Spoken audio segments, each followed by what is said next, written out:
Welcome back to our YouTube channel. My name is Immaculate, and with me is nobody. Just me today.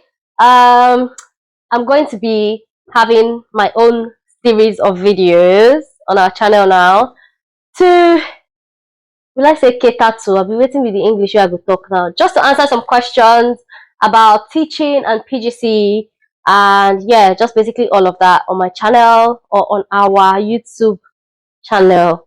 So that they will not bite off my head.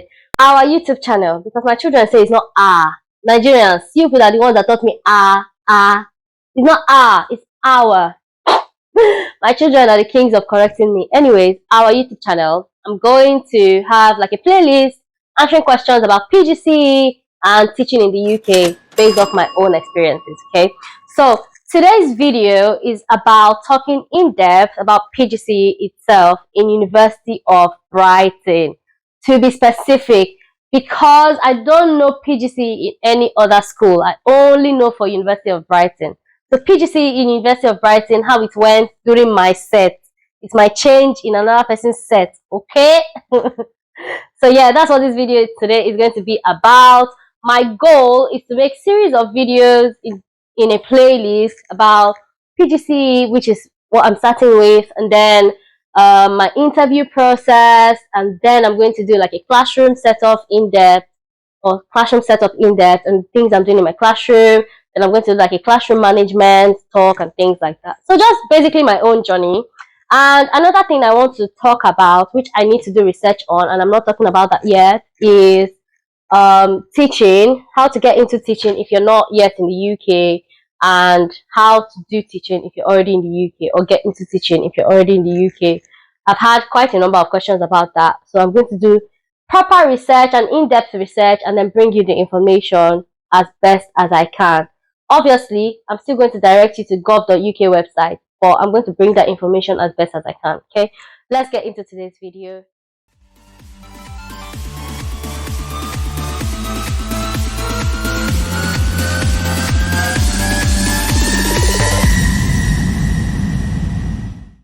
Okay, so first things first, let me drop disclaimer. I am not a University of Brighton ambassador. They are not paying me for this video. Anything I say is based off my opinion and mine alone. Okay, thanks. Right, so first question I got, and yeah, it's going to be a Q&A because I'm answering questions that people have asked me, and I'm just going to be answering those questions and adding the details needed. Okay, so first question I got is, can I give a summary of my PGCE in detail?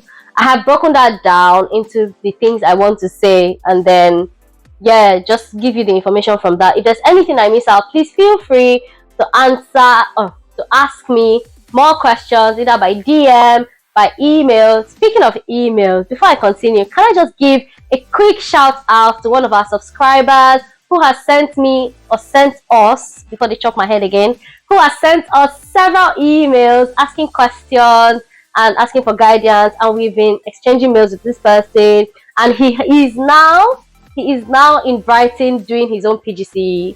And yeah, congratulations once again. I have said congratulations via email, but shout out to you, congratulations, wishing you all the best, wishing you success in your PGCE journey. And yeah, I'm still here to answer any questions that you need and any guidance that you require. I'm going to be there for you. Okay, peace out. So shout out to you because you came to Brighton.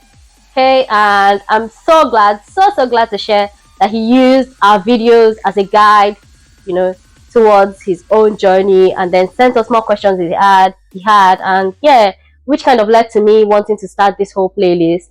I feel like it will be useful for me to answer questions and give more information that people would need, because he asked me quite a lot of questions. Going into the questions, the first one he asked was, can I give a breakdown of PGCE program in detail, including placements and assessments, do's and don'ts, things like that. So let's start. First one, PGCE placements. How the PGCE basically works in University of Brighton in my set is this. You come in September. I don't know if there's any other cohorts that start, but I came in September, started off with the first week in school. So it is called UBT, which is what you're going to be hearing sometimes. UBT is called university-based training. SBT is called school-based training. So I'm not going to be able to be saying university-based training and school-based training all the time. So I might say UBT, SBT. So just know that that's what it is. So we started off the first week with UBT, and then went off from there. We were sent into placement, and then we have to do SBT. Right. UBT is done immediately you come into school, so that they can inform you of what your SBT is going to be like, and then tell you, like, give you like information about the school you're going to. You meet your classmates, we were split into 3 different groups because we were quite a big class. So we're split into 3 different groups, and 4 different groups, I think. And then I was in group 3 in my set. So they'll probably split you into groups. You're going to work with your group. You have your own personal tutor and things like that. So that's basically how the placements ran. And then after the first week in UBT, you go up to your SBT1. After your SBT1 basically lasts, and SBT1 is your first placement. Okay, SBT2 is second placement. SBT3 is third placement. So SBT1 basically runs from September to November, and then SBT2 starts after the Christmas break, and it starts from January to March. SBT3 starts after the Easter break, from April to June. Okay, so that's basically what the placements are like. Now, in your first placement, you're going to be placed in either Key Stage 1 or Key Stage 2. But Key Stage 1 is basically year 1 to year 2. Year 1 to year 2. So you're going to be either in year 1 or year 2. Key Stage 2, lower Key Stage 2 and upper Key Stage 2. Lower Key Stage 2, year 3 and 4. Upper Key Stage 2, year 5 and 6. So you're going to be placed in your first placement either in year 1 or year 2, or you're going to be placed in year 3 to year 6. Then your second placement, you're not going to do the opposite. So if, for instance, let me give a realistic example. My first placement, I was placed in year 2. That's Key Stage 1. For my second placement, I was placed in year 6, which is Key Stage 2. So you have to have an experience during your placement of either those 2 key stages. If you're doing early years, or you want to become a teacher for early years, that's different, because you're going to be like in reception, and those are children that are just starting school. So it's going to be between reception and year 1. So that's for early years. Okay, so that's basically how the placement works. And then for SBT3, you now go back to your first school. Okay, that's basically how mine works. Now, that's basically the placement. If there's any other question you have about placement, please do let me know in the comments, or shoot me an email or a DM. There's nothing much to placement. The only thing I would say I would give here for placement are just little tips. Right, in your placement, you're going to be giving forms to fill. These forms you have to fill every week. It's basically a form of like your target forms, and school is going to give you that, tell you what it looks like. They might have changed these targets, I don't know, but the targets we have every week are crazy. You have to fill those forms every week, and it's quite, I cannot lie, it is very, very stressful. Let me just pause and say now, PGCE is stressful. There's no 2 ways to say it. There's no way to milk it. There's no way to make it sound any nicer. It is a stressful course because it lasts for 9 months, and it is full head on. You're doing everything back to back to back. There's no way to rest. Why there's no way to rest, which takes me to my next point, is in between your school placements, you have assessments. Assessment is assignment, homework. You have homework, and you're not writing 2 plus 2. Your homework is essays, 2,500 words, 3,000 words. In fact, in SBT2, we had to do a poster. I'm not even going to go deep into that. Anyways, that's basically how ours work. I have a friend who is here to doing her PGCE, and in her school, hers is quite different. She told me that her placements, she did the first key stage in the first placement, and then she did a SEND.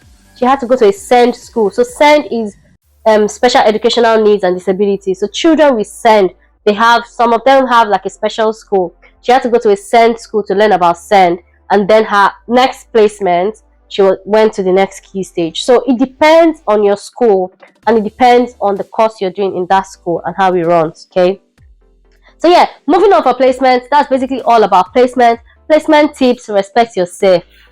Simple, straightforward. Respect yourself. Remember the child of who you are. Remember where you came from. Respect yourself. Remember that you're there to learn. No matter what anybody does to you, says to you, maintain key professionalism and move on from there. There's no two ways about it. Nobody's dragging anything with you. You are the student. No matter how old you are in the school, remember that you are the student. There's no seniority here. Somebody who is much younger than you could have been in the system for 3 years now. You are the student. It doesn't matter how old you are. Maintain top-notch professionalism. Learn what you came to learn and move on. Okay. So yeah, that's basically it. Assessments and assignments. More. There's nothing for me to say about that. Get the topic that you get. Do your assignment and submit it. If you need any personal, professional tip about how I did my assignment or how I wrote my assignment, you gotta come to me. I'm not gonna share it online. Sorry about that. You have to come to me personally. All I would say is, if you need help with your assignments, don't be scared to ask for help.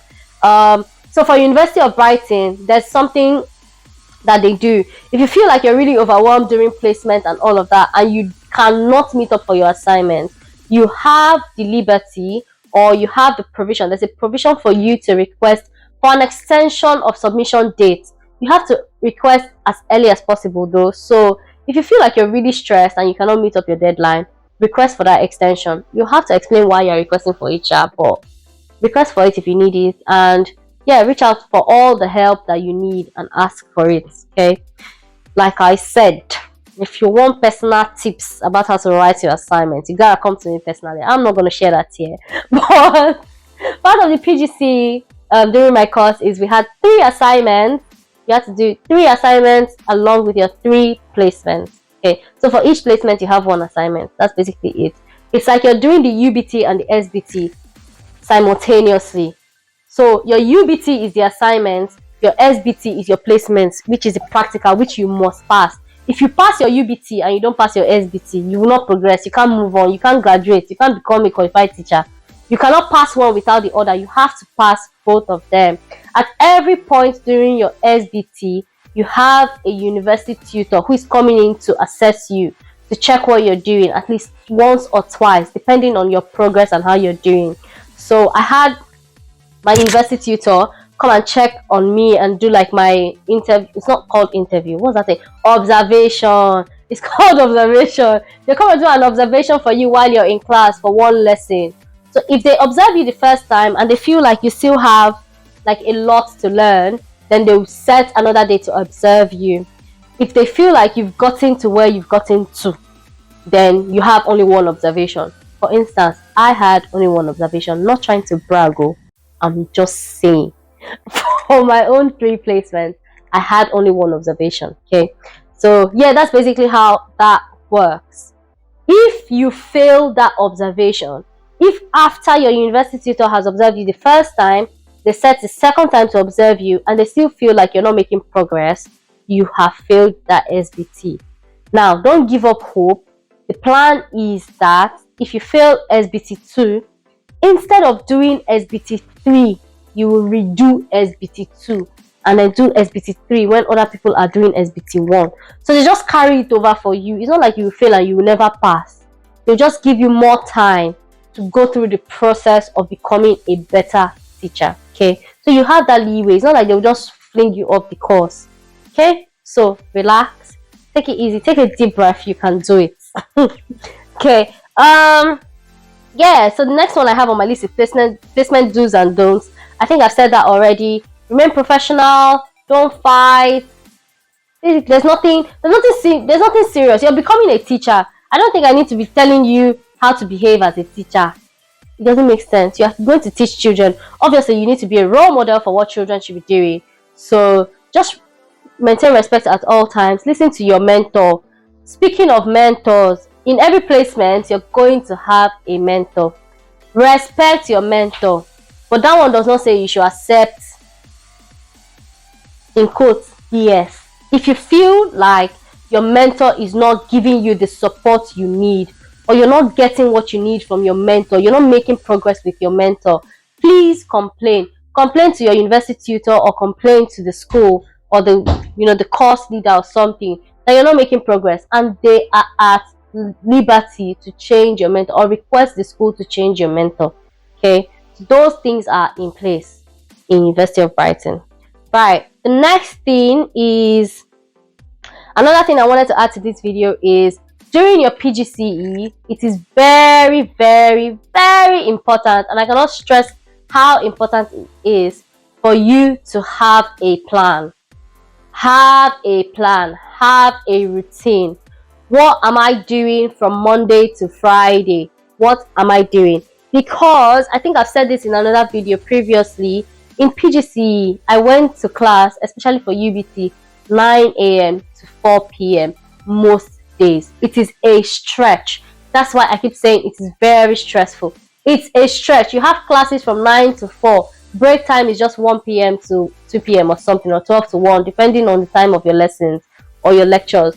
But it's a stretch. You don't have time to be thinking about things that you think you might be doing, or to get, scattered or something.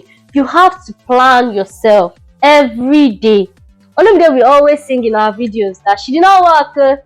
I did not work because I was too stressed. And yes, in our last video, Olumide mentioned that I was mini depressed. I entered a state where I didn't understand myself anymore. I just felt like everything was crumbling on my head. It was too much at some point. But I wanted to give up. I honestly wanted to give up at some point. It was just too much. It felt like too much to handle. That's why I'm saying, please, please, please, plan yourself. Put a routine in place. I even had a routine and it was still too much. And I was still not working and it was still too much. Maybe my mental state is not really as strong as I thought it was. But if you're working and you're doing PGCE, you cannot not plan yourself. Plan yourself, please. When I say plan yourself, I mean, like, obviously, I already mentioned that we have assignments every placement, right? You might be tempted to say, oh, I have 1 week free, like that Easter week, for instance. I have 1 week free, I'll do the assignment during that week. Let me tell you the truth, that's not going to work. If you do it like that, you put yourself under so much pressure. Find some time after school, when you come back from placement, maybe every other day before that 1 week, to start the assignment. Start doing your research. Start asking yourself, what do I want to put in my assignment? What do I want to write? Start doing your research down. Having those papers you want to use down. Because that 1 week, what I usually do, I'm telling you from sincere experience, what I usually do is, when I've searched, I've thought about what I want my assignment to look like. I've given myself a background to my assignment.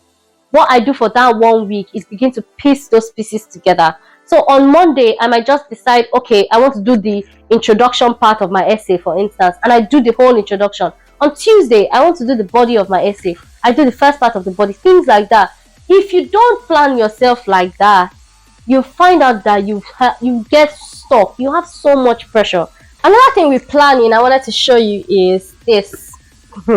Have a diary, man. Have a diary, a book, a diary, a memo. I don't know what you call it. Whatever you want your own to be. Just have a diary. It helps. So you can see all the ngongo I put here. Ngongo equals to load, equals to papers, man. So what I did for my diary, and I'm just going to show you what it looks like, is I had my calendar here. So this basically have like SBT, UBT, what I'm supposed to be doing every day of every week. And yeah, this is SBT2 diary. This is SBT1 diary. So SBT1 diary. So this is basically what I did for the whole of my SBT. This is the timetable for SBT1. And this just helped me to pay close attention to what I'm supposed to be doing at every point in time in any SBT. Also, earlier I talked about the forms that we're supposed to fill in any SBT, and I'm going to show you what the forms look like. So this is what the forms look like, and it basically has, like, if you see here, it's written like teaching load and expectations there, and then the heading here just says professional, I hope you can see very well, professional development actions and targets, or targets and actions, something like that. So that's basically what we fill. This is basically the form you have to fill every day. So I print mine out and I put it into my diary. So so that every time during the week I can reach out to it. I can look at, oh, what am I supposed to be achieving this week? Stick at all times, stick to what you're doing that week. If that week says, okay, for instance now, week 1 says observe and deconstruct how teachers use intentional and consistent language. All you need to do is observe. Don't try to teach. Don't try to, unless the teacher says, oh, can you work with this group? Then you work with the group. That's fine. But apart from that, don't try to take over the class. Don't try to teach. And this is just for SBT1. No, don't try to teach. Just observe. I promise, just you observing what your teacher is doing goes a long way. Just that observation. Then in your, now this one I'm looking at now is week 4. From week 4, you now start doing, oh, maybe use this in your teaching, use that in your teaching, things like that. From SBT2, you start putting in all those things that you've observed into your teaching. And that's basically what I just wanted to show you, how I planned myself and, you know, what worked for me. And yeah, you can try it out. It really works for me. I highlighted all the targets I wanted to do that week. So for every week under each target, let me break it down a little more. For every week, we have 3 targets. Target 1, target 2, target 3. Under each target, you have about 6 points. Under each target, the only thing you should achieve is only 3. Only 3 points. Don't do more than 3. Highlight the 3 you want to achieve and you're good to go. So yeah, I just wanted to share that with you. That is basically how I spent my whole 3 placements. I have 3 of these diaries. I don't know where SBT3 is, but it's somewhere in the south. It's such a stressful course, but such a rewarding one because I'm so proud of where I am right now. I am so loving my job. I love my children so much. It's been such a fun experience so far. There's so much involved. Trust me. Too many things. The work does not stop. You're working 24/7 every day. Oh God. Obviously, 24/7 means 24 hours every day. Madam teacher. Embarrassment. You are working 24 hours every day, 24/7, because your brain is thinking of what are your children going to learn tomorrow? Have I planned this lesson? Have I not planned this lesson? Have I marked these books? So yeah, it's a stressful career entirely. However, it's a very rewarding one. Seeing my children learn every day, them being able to tell me something I taught them yesterday is everything to me. So yeah, I hope I have answered all the questions. If there's anything else you wish to know about the PGCE, please do reach out to me. Let me know. Send us an email. Our email is always in the description box. You can hit me up on DM in Instagram. I'm going to put my Instagram handle there. And yeah, welcome to my Teacher Life playlist. I look forward to bringing you more videos and you seeing more of me as the life goes by. Thank you for watching this video. Give it a thumbs up, subscribe to our YouTube channel if you liked it, and yeah, share this video to somebody who thinks they want to be a teacher. See you on the next one.